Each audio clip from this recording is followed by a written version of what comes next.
گے۔ بسم اللہ الرحمن الرحیم، میں ہوں ہومیوپیتھی ڈاکٹر اعجاز اصغر، آپ سب کو خوش آمدید کہتا ہوں۔ ناظرین، آج کی میڈیسن کا ٹاپک ہے کاربوویج۔ ہومیوپیتھک میڈیسن ہے۔ کاربوویج جو ہے وہ لکڑی کے کوئلے سے تیار ہونے والی میڈیسن ہے۔ اس کا مریض جو ہوتا ہے وہ فربہ بدن اور سست الوجود ہوتا ہے۔ اس کے علاوہ یہ ایسے لوگوں کی میڈیسن ہے جو کہ کسی بیماری میں مبتلا رہے ہوں اور اس کے بعد پوری طرح شفا نہ پا سکے ہوں۔ اس کے علاوہ اس کے مریض کے پیٹ میں جو ہے نا شدید درد ہوتا ہے، پیٹ میں بھاری پن کا احساس ہوتا ہے اور پیٹ جو ہے نا وہ ہوا سے تنا ہوا آتا ہے۔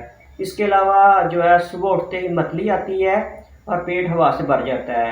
ہم ایسی ماؤں کی میڈیسن ہے جو کہ بچوں کو دودھ پلاتی ہیں، ان میں پیٹ درد رہتا ہے اور ساتھ جو ہے کھٹی اور سڑی ہوئی ڈکاریں آتی ہیں۔ مرگن چیزوں سے جو ہے نا مریض جو ہے وہ نفرت کرتا ہے، سادہ سے سادہ غذا بھی جو ہے نا وہ ہضم نہیں ہوتی۔ یہ تھی اس کی رہنما علامات۔ شکریہ۔